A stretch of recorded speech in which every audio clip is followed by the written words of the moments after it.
Hey, everybody.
Audio scene. There we go. Hello. There we go. We have audio now. Thanks, Queen Bean. Yeah, what I was saying before I got interrupted by lack of audio is, yeah, welcome to the late night show. We're doing Consortium Chronicles. So I'm going to select a book and then I'll slowly read through it. And we're going to try to do some of the classics. And I've never read The Count of Monte Cristo. And we'll have a nice little cozy stream tonight. Hey, Mildly. Thanks for stopping by, man. I really appreciate it. And same with you, Queen Bean. 07 to you all. So, we're going to begin. The Count of Monte Cristo by Alexander Dumas. Volume 1. Chapter 1. Marseille, the Arrival. On the 24th of February, 1815, the lookout at Notre Dame de la Garde signaled the three masters, the Farron from Cimarron, Trieste, and Napoli. As usual, a pilot put off immediately and rounding the Chateau d'If, got on board the vessel between Cape Morgue and Rion Island. Immediately, and according to custom, the ramparts of Fort Saint Jean were covered with spectators. It is always an event at Marseille for a ship to come into port, especially when this ship, like the Farron, has been built, rigged, and laden at the old Fosse docks, and belongs to an owner of the city. The ship drew on and had safely passed the strait, which some volcanic shock has made between the Castellarain and Jaros Islands. I had doubts. I had double pomeg and approached the hard. 1 second here. We'll just do this. We get comfy. 1 second here. Getting through the first paragraph. And had doubled pomeg and approached the harbor under topsail, jib, and spanker, but slowly and sedately, that the idlers, with that instinct which the forerunner of evil, asked one another what misfortune could have happened on board. However, those experienced in navigation saw it plainly, that if any accident had occurred, it was not the vessel herself, for she bore down with all the evidence of being skillfully handled.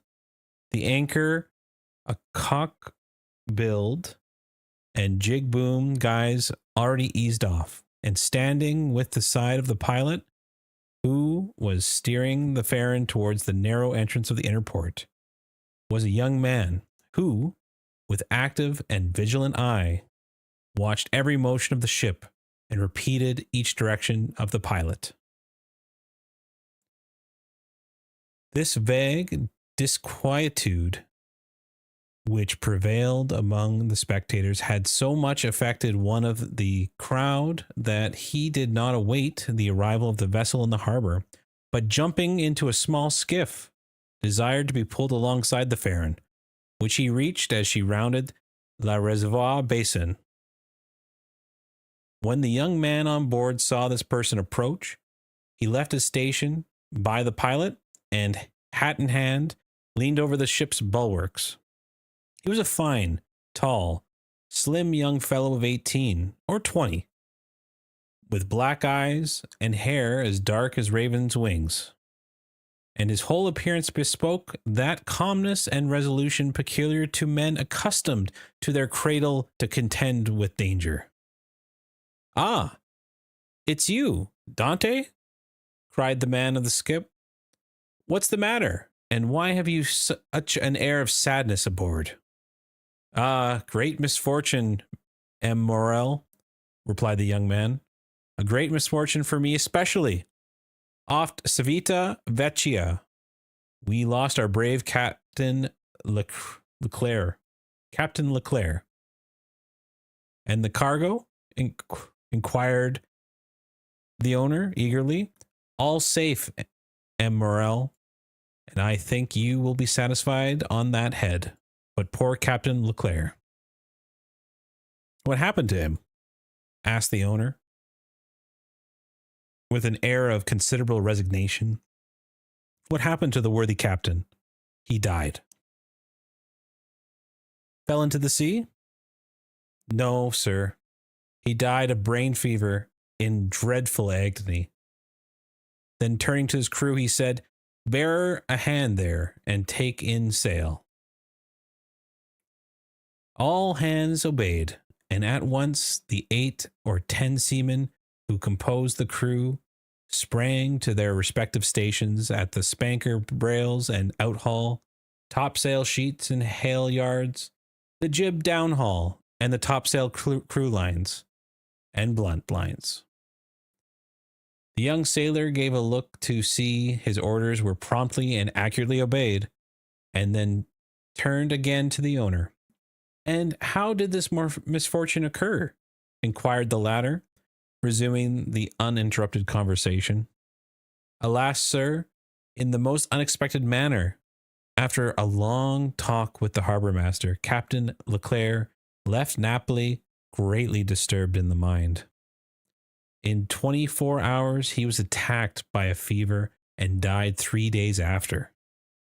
We performed the usual burial service, and he is at rest, sewn up in the hammock with 36-pound shot at his head and his heels, off El Gigolo Island.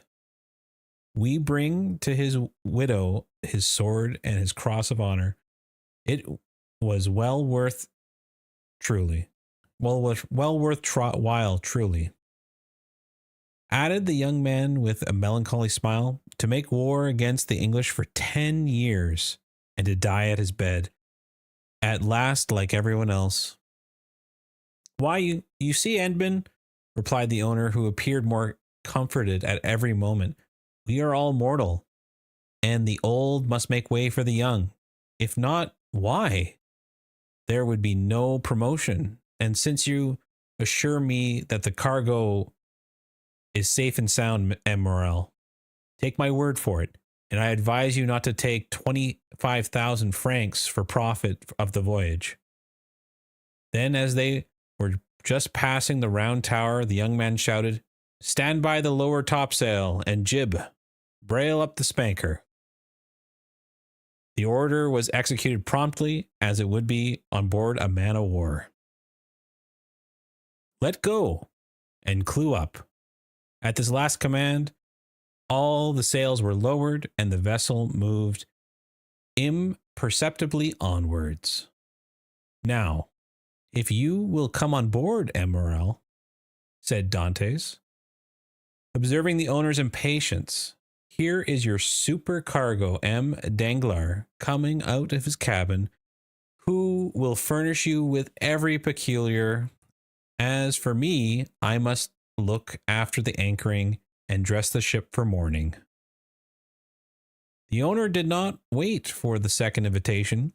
He seized a rope which Dante flung to him, and with activity that would have done credit to a sailor, climbed up the side of the ship, while the young man, going for his task, left the conversation to Danglars, who now came towards the owner.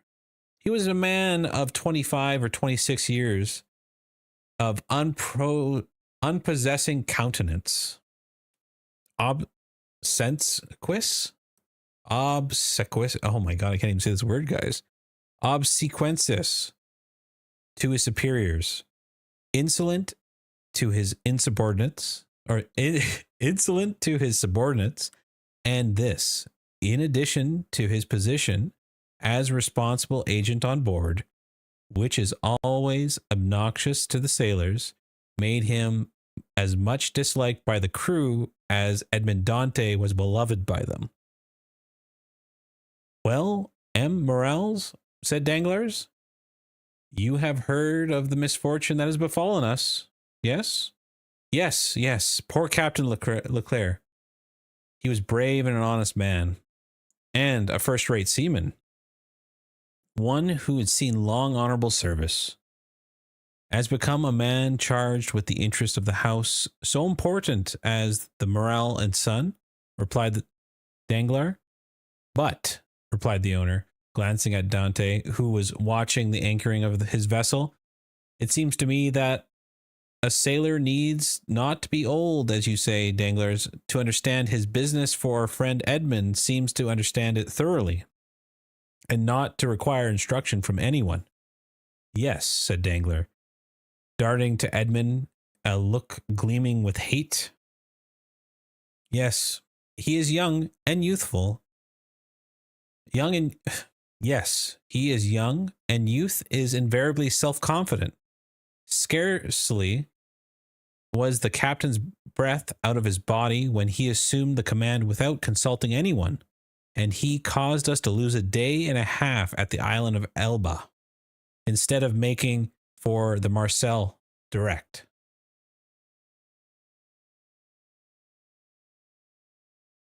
As to taking command of the vessel, replied Morel, that was his duty as captain's mate. As to losing the day and a half on the island of Elba, he was wrong, unless the vessel needed repairs. The vessel was in good condition, as am I, and as I hope you are, M. Morel. And this day and a half was lost from pure whim, for a pleasure of going ashore and nothing else. Dantes, said the ship owner, turning to the young man, come this way. In a moment, sir, answered Dantes, and I'm with you. And then the crew, calling to the crew, he said, let's go. The anchor was dropped instantly, and the chain ran rattling down the porthole. Dantes continued at his post in spite of the presence of the plot until this maneuver was completed, and then he added, half-mast the colors and square the yards. You see, said Danglars, he fancies himself a captain already, upon my word. And so, in fact, he is, said the owner. Accept your signature and your partner's, Emerald.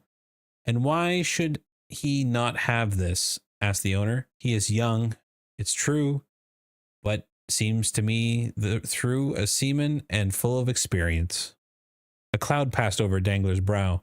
Your pardon, Emerald, said Dantes, approaching.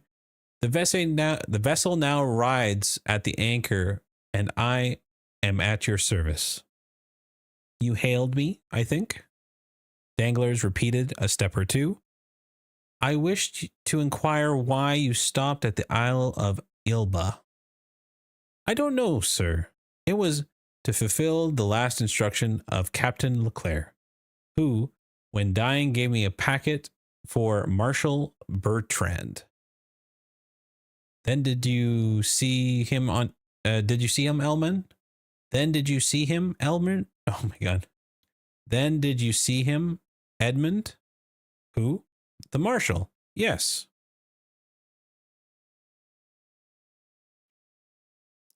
Morel looked around, And then, drawing Dante on one side, he suddenly said, "And how was the emperor?" "Well, very well. As far as I could judge from the sight of him." "You saw the emperor then?" "He entered the marshal's apartment while I was there." "And you spoke to him?" "Why, it was he who spoke to me, sir," Dantes said with a smile. "And what did he say to you?" "Asked me questions about the vessel, the time she left Marseille, the course she had taken, and what was her cargo. I believe if she had not been laden and I had been her master, he would have bought her. But I told him I was only a mate, and that she belonged to the firm of Morel and Son." "Ah, yes," he said. "I know them. The Morels have been ship owners from father to son, and there was a Morel who served the same regiment with me when I was in the garrison at Valence." "Pardieu, that is true," cried the owner, greatly delighted. "And that was Policar Morel, my uncle, who afterward a captain. Dante, you must tell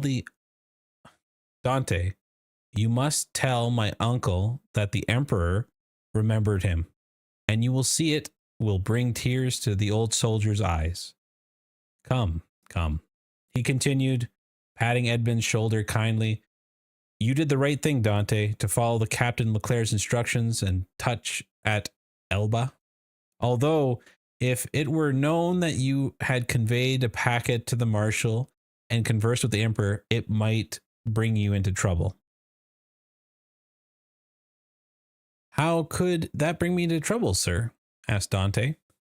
"For I did not even know what I was the bearer, and the emperor merely made such inquiries as he would of the first comer. But pardon me,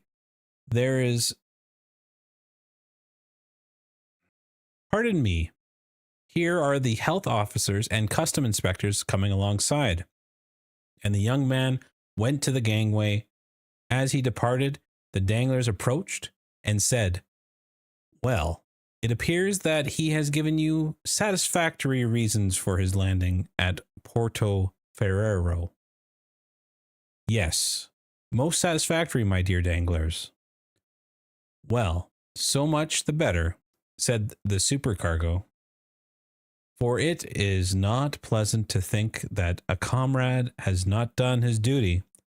"Dante has done his," replied the owner, "and that is not saying much. It was Captain Leclerc who gave the orders for this delay." Talking of the Captain Leclerc, has not Dante given you a letter for him?" "To me?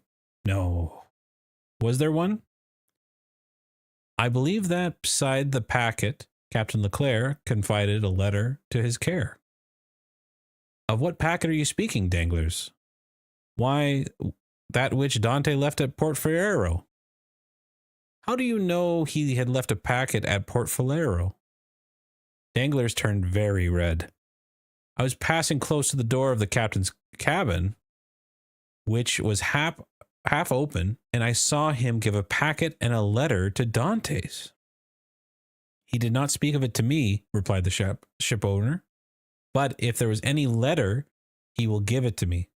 Danglers reflected on the moment. Then, "M. Morel, I beg of you not to say a word to Dante on the subject. I may have been mistaken." At this moment, the young man returned. Danglers withdrew. "Well, my dear Dante, are you free?" inquired the owner. "Yes, sir." "You would have not been long detained." "No, I gave the custom house officers a copy of our bill of lading, and as to the other papers, they sent a man off with the pilot, to whom I gave them." "Then you have nothing more to do here?" "No, everything is all right now." "Then you can come with me and dine." "I really must ask you to excuse me, Emerald. My first visit is due to my father, though I am not the least grateful for the honor you have done me." "Right, Dante's, quite right. I will always knew you were a good son. And, inquired Dantes with some hesitation, do you know how my father is? Well, I believe, my dear Edmund, though I have not seen him lately. Yes, he likes to keep to himself, shut in his little room. That proves, at least, that he has wanted nothing during your absence. Dante smiles. My father's proud, sir, and if he had not a meal left, I doubt if he would have asked anything from anyone except from heaven. Well, then, after this first visit has been made, we shall count on you. I must again excuse myself, Emerald, for after this first visit has been paid, I have another which I am most anxious to pay. True, Dante. I forgot that there was the Catalans, someone who you the Catalans, someone who expects you no less impatiently than your father, the lovely Mercedes. Dante blushed. Aha, said the ship owner. I am not the least surprised, for she has been to me 3 times inquiring if there were any news of the Farron Peste. Edmund, you have a very handsome mistress. She is not my mistress, replied the young sailor gravely. She's my betrothed. Sometimes one and the same thing, said Morrel with a smile. Not with us, sir, replied Dante. Well, well, my dear Edmund, continue the owner. Don't let me detain you. You have managed my affairs so well that I ought to allow you all the time you require on your own. Do you want any money? No, sir. I have all my pay to take, nearly 3 months' wages. You are a careful fellow, Edmund. Say I have poor father, sir. Yes, yes, I know how good a son you are. So now hasten away to see your father. I have a son too, and I should be very wroth with those detained him from me after 3 months of voyage. Then I have your leave, sir? Yes. If you have nothing more to say to me. Nothing? Captain Leclerc did not, before he died, give you a letter for me? He was unable to write, sir. But that reminds me, I must ask your leave of absence for some days. To get married? Yes. First, and then go to Paris. Very well. Take what time you require, Dante. It will take quite 6 weeks to unload the cargo, and we cannot get you ready for sea until 3 months after that. Only be back in 3 months for the Farron. Added the owner, patting the young sailor on the back. Cannot sail without her captain. Without her captain? Cried Dante, his eyes sparkling with animation. Pray mind what you say, for you are touching on the most secret wish of my heart. It is really your intention to make me captain of the Farron? If I were the sole owner, I would shake your hands now, my dear Dante, and we will call it settled. But I have a partner, and you know the Italian proverb, Chiha companago ha padro. How do we pronounce that, chat? I'm not an Italian speaker.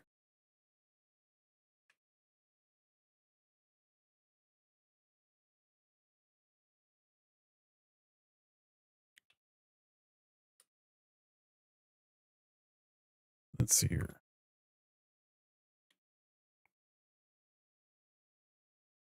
Chi accompagno a padrone. Wow. Chi ha comprando ha padrone. Chi ha, oh, it's a K sound. Chi ha caprango ha padrone.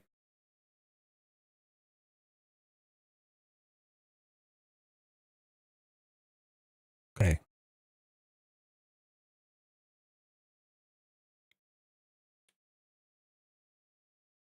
Where were we here?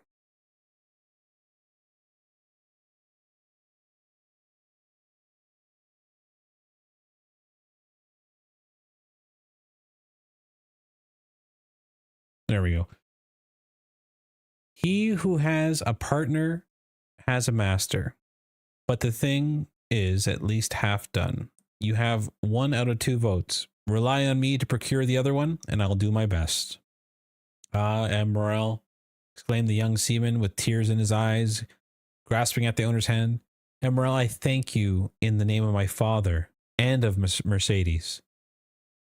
That's all right, Edmund. There's a providence that watches over the deserving.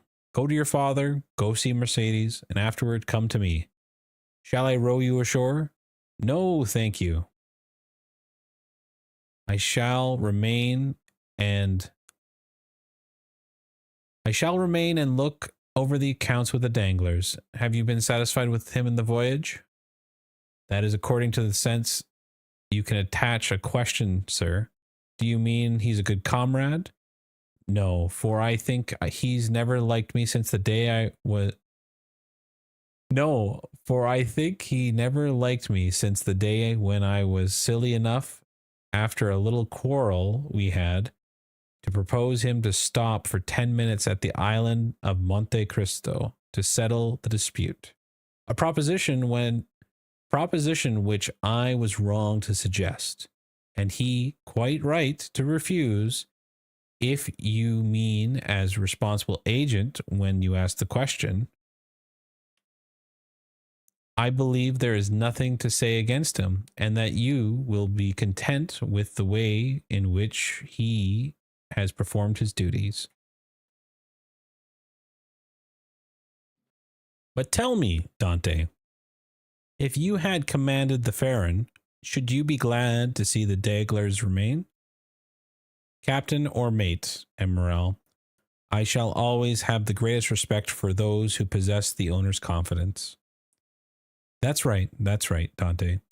I see you are a thoroughly good fellow, and will detain you no longer. Go, I see how impatient you are. Then I have leave? Go, I tell you. May I have use of your skiff? Certainly. Then, for the present, Morel, farewell, and 1,000 thanks. I hope to see you again, my dear Edmund, and good luck to you. The young sailor jumped into the skiff and sat down the stern sheets, with order he be put ashore at La Cabiniere. Canonbert. The 2 oarsmen bent to their work, and the little boat glided away as rapidly as possible in midst of thousands of vessels that would choke up the narrow way which leads between the 2 rows of ships from the mouth of the harbor to the Quai d'Orléans. The ship owner smiling followed him with his eyes until he saw him spring out of the quay and disappear amongst the throng, which from 5 o'clock in the morning until 9 o'clock at night swarms in famous streets of La Canberry, a street of which the modern Phoceans are so proud that they say with all the gravity in the world and with that accent which gives much character to what is said, if Paris had La Canabrie,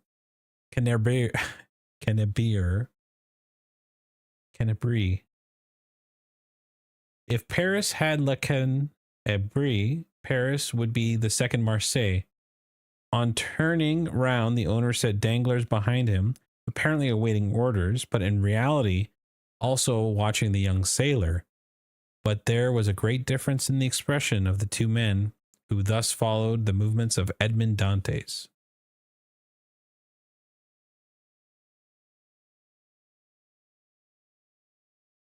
Chapter 2. Father and Son. We will leave the Danglers struggling with the demon of hatred, and endeavoring to insinuate in the ear of the ship owner some evil suspicions against the comrade, and follow Dante, who, after traversed La Canabrie, took the Rue de Noël and enters a small house. On the left of the Allée de Mayenne, rapidly ascends 4 flights of a dark staircase, holding the baluster with one hand, with what while with the other he repressed the beating of his heart and paused before a half open door from which he could see the whole small room. This room was occupied by Dante's father. The news of the arrival of the Farron had not yet reached the old man, who, mounted on a chair, was amusing himself by training and trembling hands of the nastrums and the sprays of the clematis that clambered over the trellis of his window. Suddenly, he felt an arm throw over his body, and a well-known voice behind him exclaimed, "Father, dear father." The old man uttered a cry and turned round. Then, seeing his son, he fell into his arms, pale and trembling. "What ails you, my dearest father? Are you ill?" inquired the young man, to much alarm. "No, no, my dear Emden. My boy, my son, no. But I did not expect you. And joy, the surprise of seeing you suddenly. Ah, I feel as if I were going to die. Come, come, cheer up, my dear father. 'Tis I, really I. They say joy never hurts, and so I came to you without a warning. Come now, do smile instead of looking at me so solemnly. Here I am back again, and we are going to be happy. Yes, yes, my boy, we will, so we will," replied the old man. "But how shall we be happy? Shall you never leave me again? Come, tell me all the good fortune that has befallen you." "God forgive me," said the young man, "for rejoicing at happiness derived from the misery of others. But heaven knows I did not seek the good fortune. It happened, and I cannot pretend to lament it. The good Captain Leclerc is dead, father, and it is probable that, with the aid of M. Morel, I shall have his place. Do you understand, father?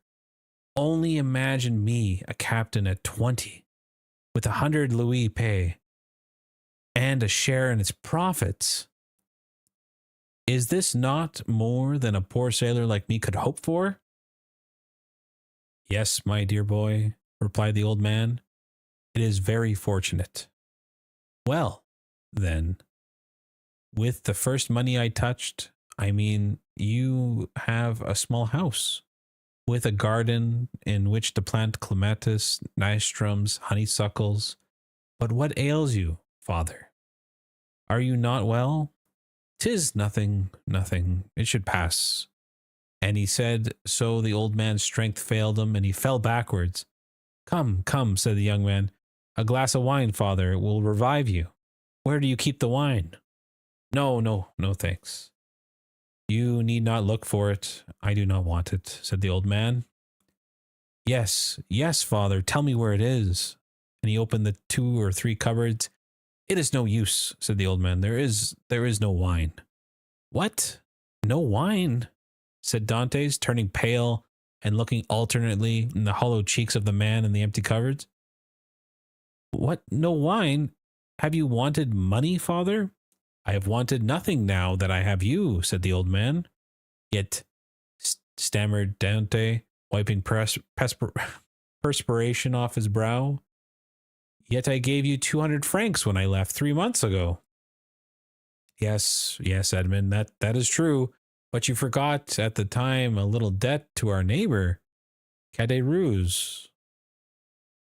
He reminded me of it, telling me if I did not pay for you, he would be paid by M. Morel. And you see, lest he might do you injury, well, why I paid him? But, Dante cried, it was 140 francs I owed Caderousse. Yes, stammered the old man.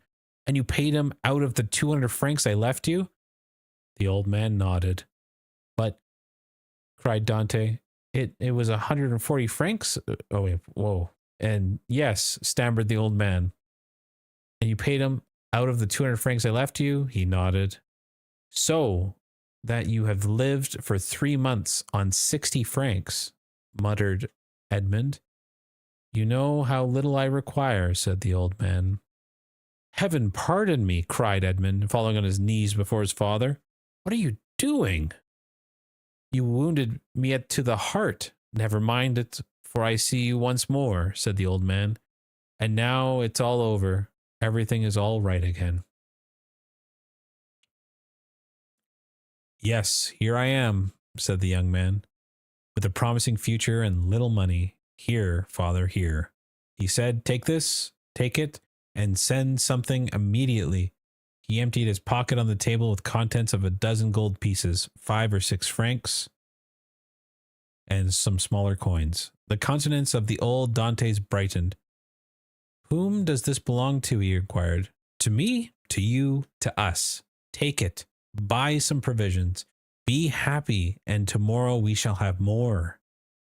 Gently, gently, said the old man with a smile, and by your leave I will use your purse moderately. For they would say, if they saw me buy too many things at a time, that I have been obliged to await your return in order to purchase them. Do as you please, but first of all, pray have a servant, father. I will not have you left alone so long. I have some smuggled coffee and most capital tobacco in a small chest in the hold, which you shall have tomorrow. But hush, here comes someone. 'Tis Caderousse, who has heard of your arrival and no doubt comes to congratulate you on your fortunate return. Ah, lips that say one thing while heart thinks another, murmured Edmund. But never mind. He is a neighbor who has done us a service on time, so he's welcome. Edmund paused. The black and bearded head of Caderousse appeared in the door. He was a man of 25 or 6, held a piece of cloth which had been tailored. He held a piece of cloth which, being a tailor, he was about to make into a coat lining. What is it? What is it, you? Edmund, back again, he said, with a broad Marseille accent and a grin displaying his ivory white teeth. Yes, as you see, neighbored Caderousse, and ready to be agreeable with you in any and every way, replied Dante, but ill concealing his coldness under his cloak of civility. Thanks. But fortunately, I do not want for anything, and it chances that at times there's others who have need of me. Dante just made gestures. I do not allude to you, my boy. No. I lent you money and you returned it. That is like good neighbors, and we are quits. We are never quits with those who oblige us, was Dante replied. For when we do not owe them money, we owe them gratitude. What's the use of mentioning that? What is done is done. Let us talk of your happy return, my boy. I have gone on the quay to match the piece of Mudbury cloth. And when I met my friend Danglars, you at Marseille? Yes, says he. I thought you were at I thought you were at the Smyrna. I was, but I'm back again. And where is dear boy, our little Edmund? Why, with his father's, replied Danglars. And so I came, added Caderousse, as fast as I could to have the pleasure of shaking hands with a friend. Worthy Caderousse, said the old man, he is so much attached to us. Yes, to be sure I am. I love and esteem you, because honest folk are so rare. But it seems you have come back rich, my boy, continued the tailor, looking askance at his handful of gold and silver which Dante has thrown on the table. The young man, remarkably the greedy glance which shone in his dark eyes of his neighbor. He said negligently, this money is not mine. I was expressing to my father the fears that he had wanted many things in my absence, and to convince me he emptied his purse on the table. Come, father, asked Dante. Put the money back in your box unless the neighbor Cadrousse wants anything, and in that case it is at his service. No, my boy, no, Cadrousse said. I am not in any want, thank God. My living is suited to my means. Keep your money. Keep it. I say one never has too much. But at the same time, my boy, I am as much obliged by your offer as if I took advantage by it. I am as much obliged by your offer as if I took advantage of it. It was an offer of goodwill, said Dante. No doubt, my boy, no doubt. Well, you stand well with M. Morel, I hear.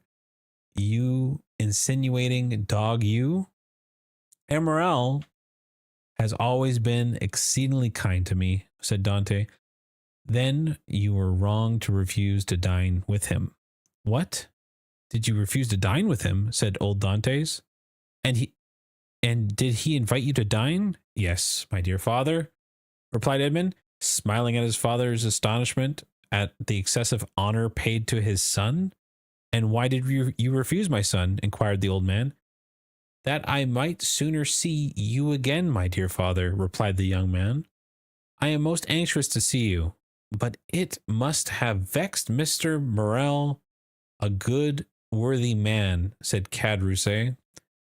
And when you were looking forward to being captain, it was wrong to annoy the owner. But I explained to him the cause of my refusal, replied Dante, and he hopefully understood it. Yes, but to be a captain, one must do a little flattery to one's patrons. I hope to be captain without that, said Dante.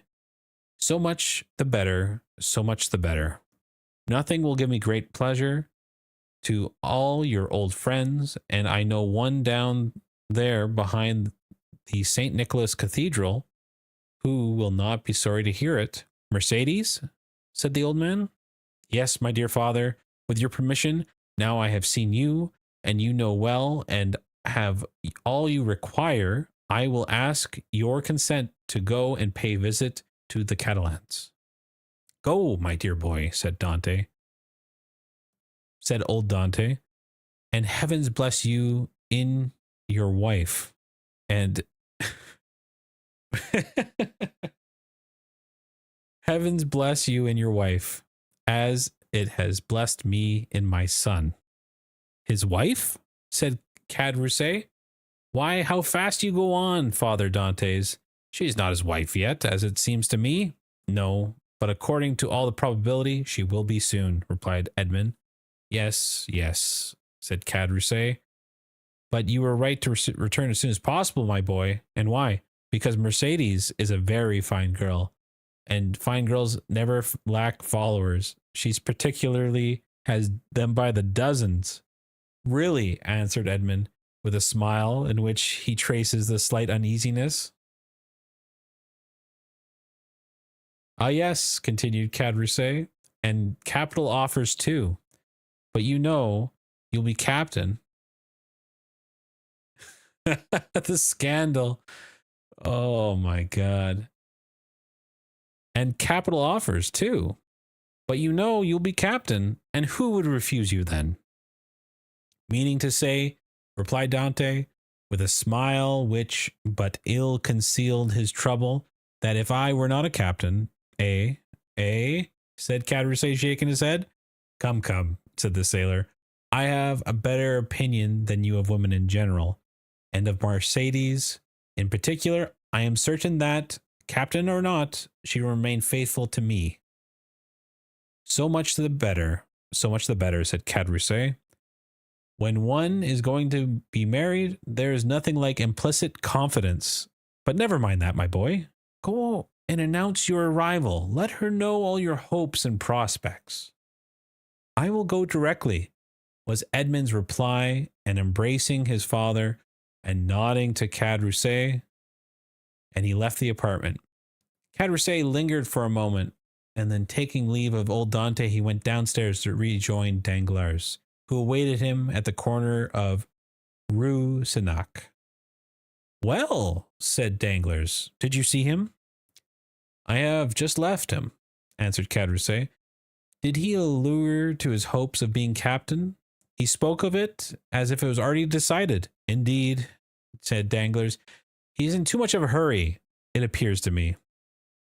Why, it seems Mr. Morrel has promised him the thing, so he's quite elated about it.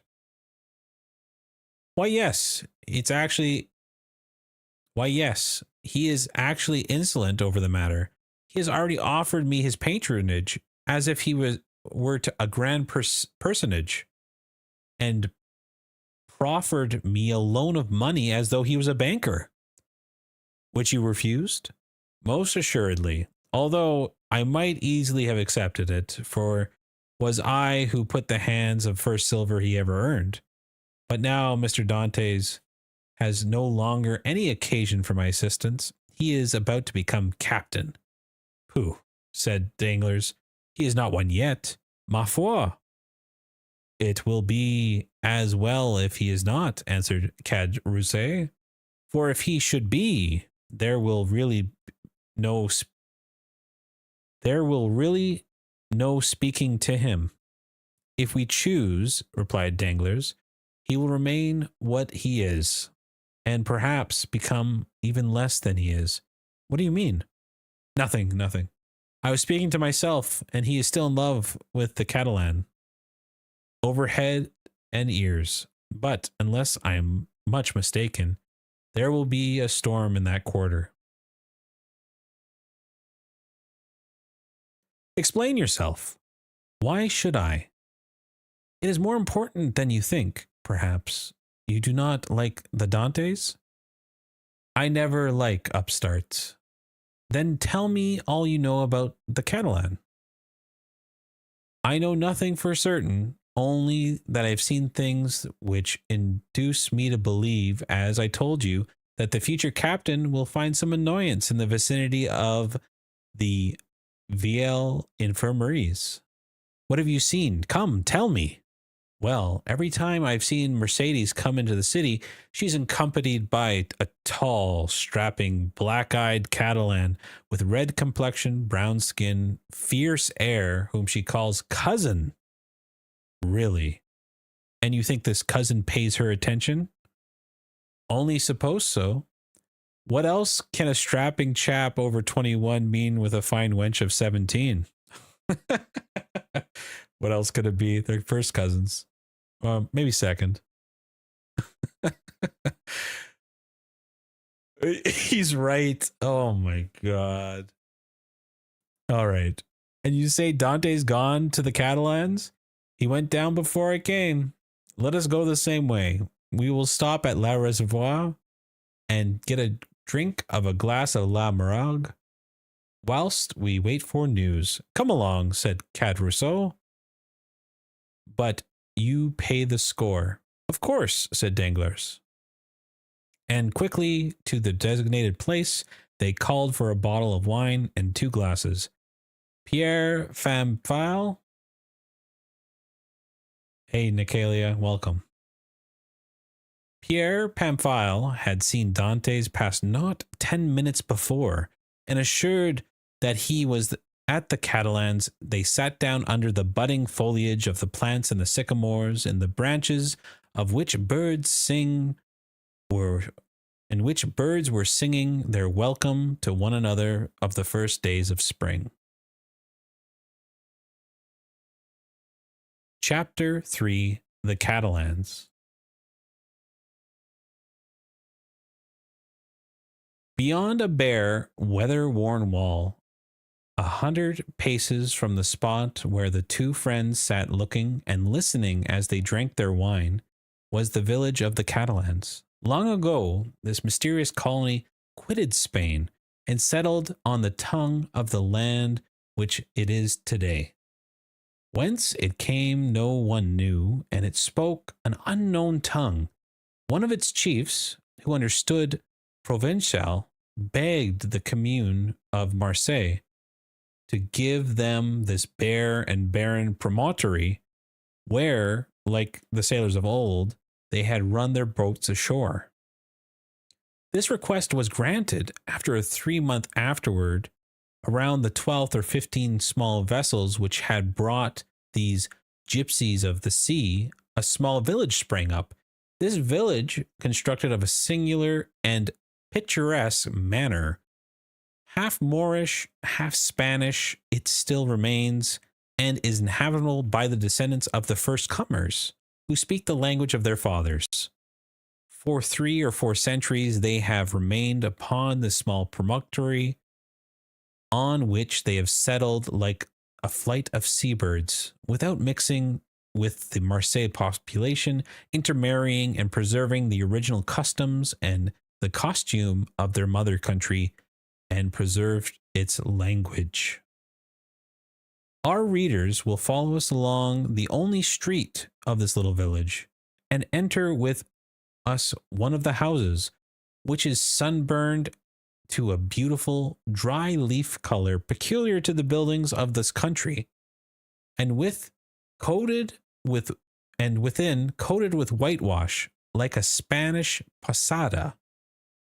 A young, beautiful girl with hair black as jet, her eyes as velvety as gazelles, was leaning with her back against the wainscot, rubbing her slender, delicately molded fingers a bunch of heath blossoms, the flowers of which she was picking off and strewing on the floor,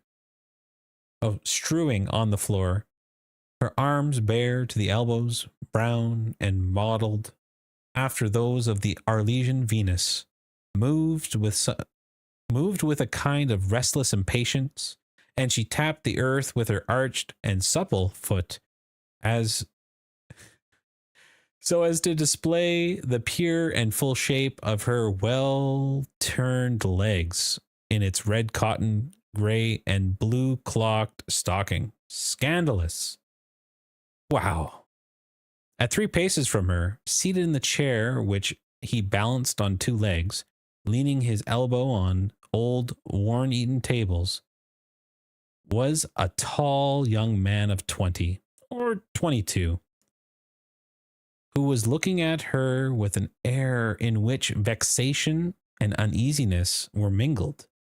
He questioned her with his eyes, but firmly and steady gaze of the young woman controlled his look. "You see, Mercedes," said the young man, "here is Easter come round again. Tell me, is this the moment for a wedding?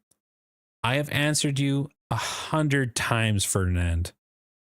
And really, you must be very stupid to ask me again." "Well, repeat it, I beg of you, that I may last believe it. Tell me for the 100th time that you refuse my love, which your mothers sanctioned. Make me understand once for all that you are trifling with my happiness, that my life or death is nothing to you. Ah, to have dreamed for 10 years of being your husband, Mercedes, and to lose that hope, which was only stay of my existence." "At least it was not I who encouraged you in that hope, Ferdinand," replied Mercedes. "You cannot reproach me with the slightest coquetry. You cannot reproach me with the slightest coquetry. I have always said to you, I love you as a brother. But do not ask me for more than sisterly affection, for my heart is another's. Is not this true, Ferdinand?" "Yes, this is very true, Mercedes," replied the young man. "Yes, you have been cruelly frank with me, but do you forget that it is among the Catalan sacred law to intermarry?" Listen, this whole family is about Wincest. Jeez. "You mistake, Ferdinand. It is not a law, but merely a custom, and I pray to you, do not cite the customs in your favor. You include in conscription, Ferdinand, and are only at liberty on sufferance, liable at any moment to be called upon to take up arms. Once a soldier, what would you do with me? A poor orphan, forlorn, without fortune, with nothing but a half-ruined hut and a few ragged nets and a miserable inheritance left by my father to my mother and by my mother to me.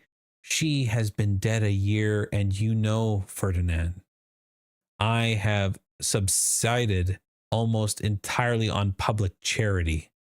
Sometimes you pretend I am useful to you, and that is an excuse to share with me the produce of your fishing, and I accept it, Ferdinand, because you are the son of my father's brother, because we were brought up together, and still more because it would give you so much pain if I refused. But I feel very deeply that this fish which I go and sell, and with the produce of which I buy the flax I spin, I feel very keenly, Ferdinand, that this is charity.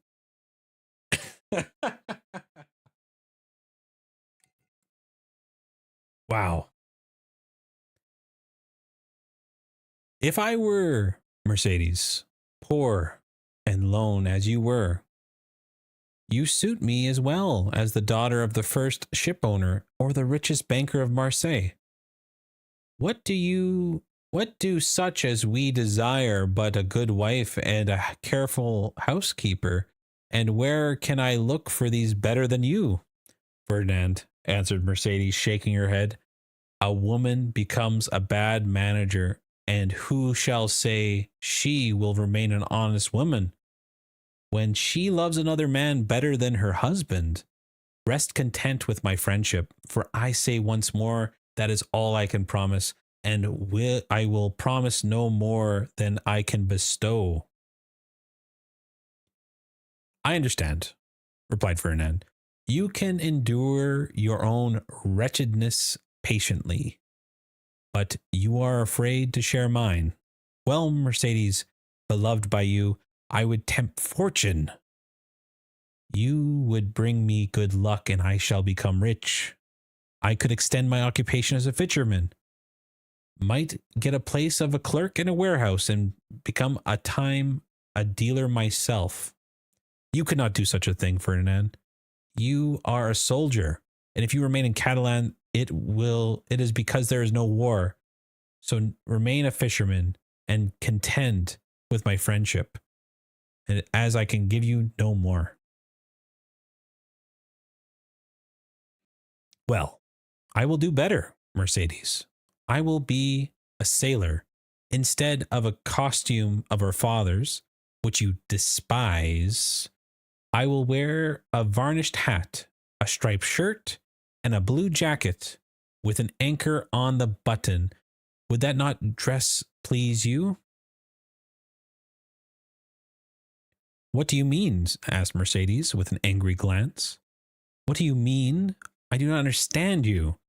I mean, Mercedes, that you are thus harsh and cruel with me because you are expecting someone who is thus attired, but perhaps he whom you await is inconstant, or if he is not, the sea is so to him. Ferdinand, cried Mercedes, I believe you are good-hearted. I was mistaken, Ferdinand. You are wicked to call your aid jealousy and the anger of God. Yes, I will not deny it. I do await and I do love him whom you speak, and if he does not return, instead of accusing him of inconstancy, which you insinuate, I will tell you he died loving me and only me. The young girl made a gesture of rage. I understand you, Ferdinand. You will not be revenged on him because I do not love you. You would cross your Catalan knife with his dirk. What end would that answer? To lose my friendship if he were conquered? To see that friendship change into hate if you were the victor? Believe me, to seek a quarrel with a man is a bad method of pleasing the woman who he loves. No, Ferdinand, you will not thus give way to evil thoughts. Unable to have me as your wife, you will content yourself with having me as your friend and sister. And besides, she added, her eyes troubled and moistened with tears, wait, Ferdinand. You said just now that the sea was treacherous, and he has been gone for 4 months. And during these 4 months, there has been terrible storms.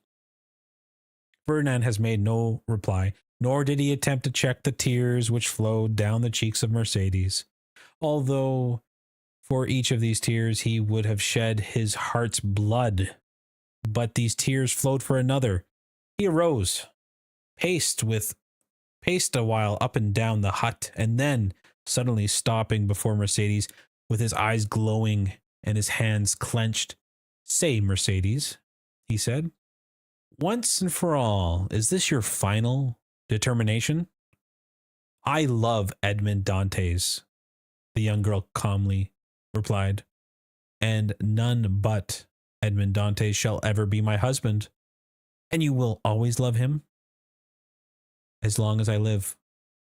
Ferdinand let fall his head like a defeated man, heaved a sigh that was like a groan, and then suddenly he looked her face in full, with clenched teeth, expanded nostrils, said, "But if he is dead, if he is dead, I shall die too.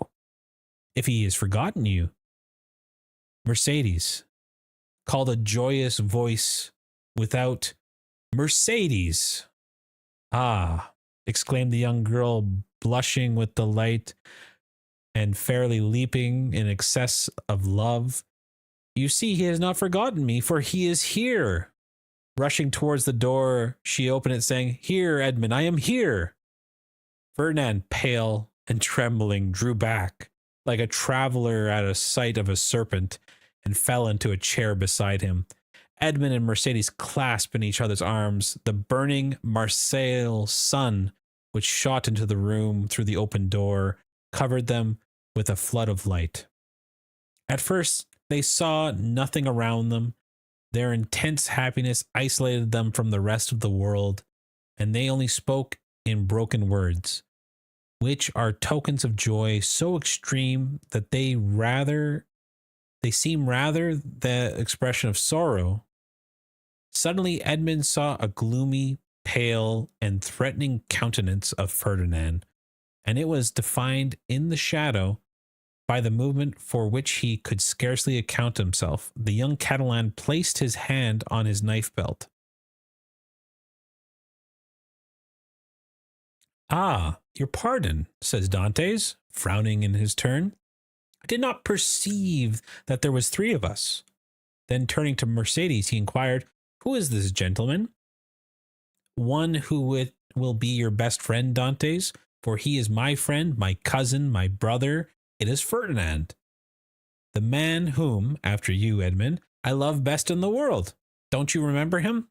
"Ah, yes," said Dante. Without relinquishing Mercedes, he without relinquishing Mercedes' hand clasped in one of his own, he extended the other one with cordial air. But Ferdinand, instead of responding this amicable gesture, remained mute and trembling. Edmund then cast his eyes scrutinizing at the agitated and embarrassed Mercedes, and then again at the gloomy and menacing Ferdinand. This look told him all, and his anger waxed and hot. "I did not know when I came with such haste to you that I would meet an enemy here." "An enemy!" cried Mercedes with an angry look at her cousin. "An enemy in my house, do say, Edmund. If I believed that, I would place my arm under yours and go with to Marseille, leaving this house to return not more." Ferdinand's eyes darted lightning, And should any misfortune occur to you, dear Edmund, she continued, with the same calmness which provided Ferdinand that young girl had read the very innermost depths of his sinister thoughts. If misfortune should occur to you, I would ascend to the highest point of Cape de Margot and cast myself headlong from it. Ferdinand became deathly pale. But you are deceived, Edmund, she continued. You have no enemy here. There is no one but Ferdinand, my brother, who you just grasped your hand as a devoted friend. And at these words, the young girl fixed her imperious look on the Catalan, who, as if fantasized by it, And at these words, the young girl fixed her imperious look on the Catalan, who, as if fascinated by it, came slowly towards Edmund and offered him his hand. His hatred, like a powerless through furious wave, was broken against the strong ascendancy which Mercedes exercised over him. Scarcely, however, he touched Edmund's hand when he felt he had done all he could do, and rushed hastily out of the helm. Yeah, this is a heated conversation. Oh, he exclaimed, running furiously and tearing his hair. Oh, who will deliver me from this man? Wretched, wretched am I. Hallo, Catalan, hallo, Ferdinand. Where are you running to? Exclaimed a voice. The young man stopped suddenly, looked around, and perceived Cade Rousseau sitting at a table with Danglars. Under the arbor. Well, said Cade Rousseau, why don't you come? Are you really in such a hurry that you have no time to pass the day with your friends? Particularly when they have a full bottle before them, added Danglars. Ferdinand looked at them both with stupefied air, but did not say a word. He seems besotted. Besotted? He seems besotted, said Danglars, pushing Cade Rousseau with his knee.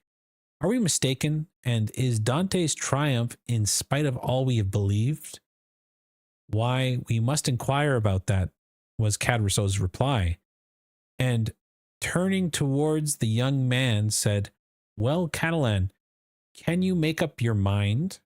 Ferdinand wiped away his perspiration, steaming from his brow, slowly entered the arbor, whose shade seems to restore somewhat calmness of his senses, and whose coolness somewhat of a refreshment of his exhausted body.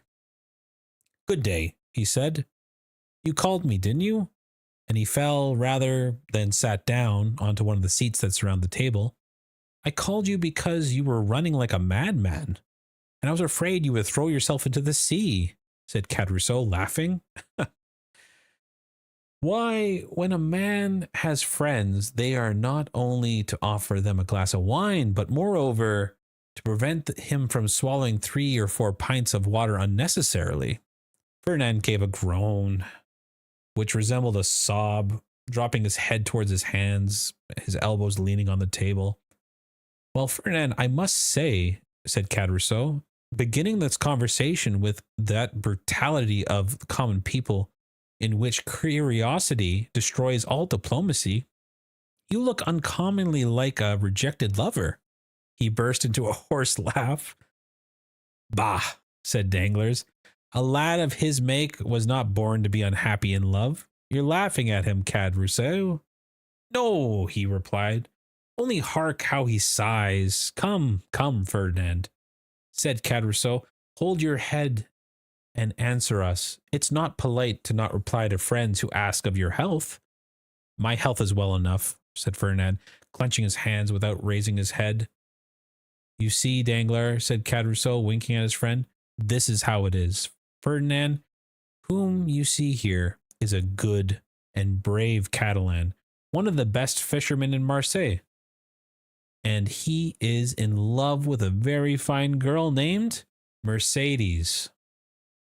But it appears, unfortunately, that the fine girl is in love with the mate of the Farron, and the Farron has arrived today. Why, you understand? No, I don't understand, said Danglars. Poor Ferdinand has been dismissed, continued Caderousse. Well, what then? Said Ferdinand, lifting his head, looking at Caderousse like a man who is someone on whom he can vent his anger. Mercedes is not accountable to any person, is she? She's not free to love whomever she will. Oh, if you take it in that sense, said Caderousse, it's another thing. But I thought you were a Catalan, and they told me Catalans were not men to allow themselves to be supplanted by a rival. It was even told that Ferdinand especially was terrible in his vengeance. Ferdinand smiled piteously. A lover is never terrible, he said. Poor fellow, remarked Danglars, affected to the pity of the young man from the bottom of his heart. Why, you see, he is not expected to see Dante's return so suddenly. He thought he was dead, perhaps, or perchance faithless. These things always come on more severely when they come suddenly. Ah, ma foi, under any circumstances, said Caderousse, who drank as he spoke and on whom the fumes of wine began to take effect. Under any circumstances, Fernand is not the only person put out by the fortunate arrival of Dante, is he, Danglars? No, you're right. And as I should say, that would bring him ill luck. Whatever. Well, never mind, answered Caderousse, pouring out a glass of wine for Ferdinand and filling his own for the 8th or 9th time, while Danglars had merely sipped his. Never mind. In the meantime, he marries Mercedes, the lovely Mercedes. At least he returns to do that. During this time, Danglars fixed his piercing glance on the young man, on whose heart Caderousse's words fell like molten lead. And when is the wedding to be? He asked.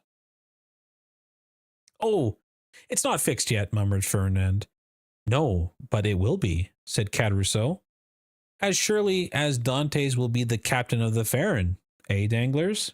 Danglars shuddered with this unexpected attack, and he turned to Caderousse, whose countenance he scrutinized, to try and detect whether the blow was premeditated, but he read nothing but envy in the countenance already rendered brutal and stupid by drunkenness. Well, he said, filling his glass, let us drink to Captain Edmond Dantes, husband of the beautiful Catalan. Caderousse raised his glass to his mouth with unsteady hand and swallowed the contents at a gulp. Ferdinand dashed on the ground. Stammered Caderousse. What do I see down there by the wall? In the direction of the Catalans. Look, Ferdinand, your eyes are better than mine. I believe I see double. You know wine is a deceiver, but I say it was two lovers walking side by side, hand in hand. Heaven forgive me.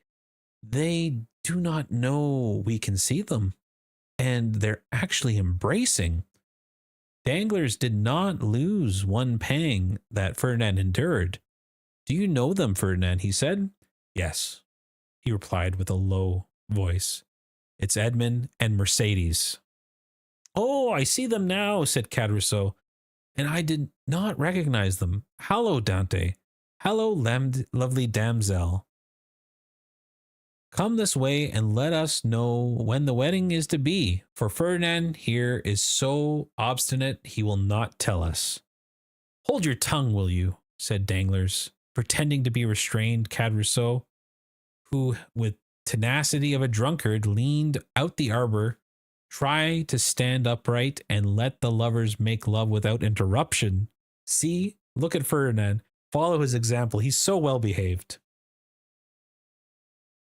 Ferdinand, probably excited beyond bearing, pricked by Danglars as a bull is by the bandoliers, was about to rush out, for he has risen out of his seat and seemed to be collecting himself to dash headlong upon his rival, when Mercedes, smiling and graceful, lifted up her lovely head and looked at them with her clear, bright eyes.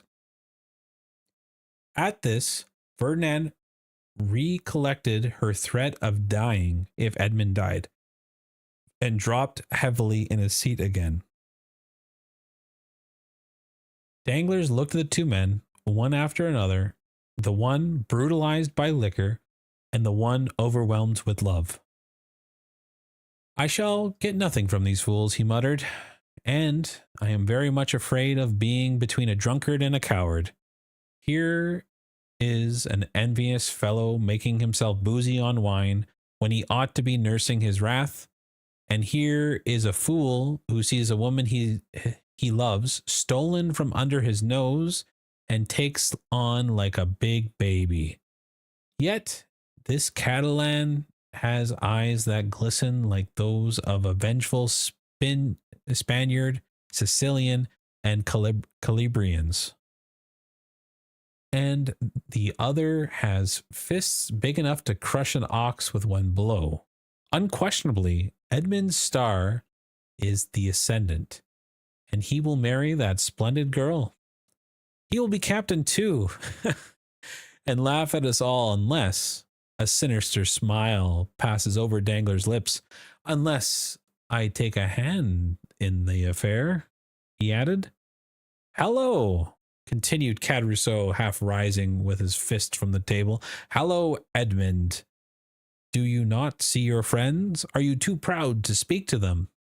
"No, my dear fellow," replied Dante, "I am not proud, but I am happy, and happiness blinds.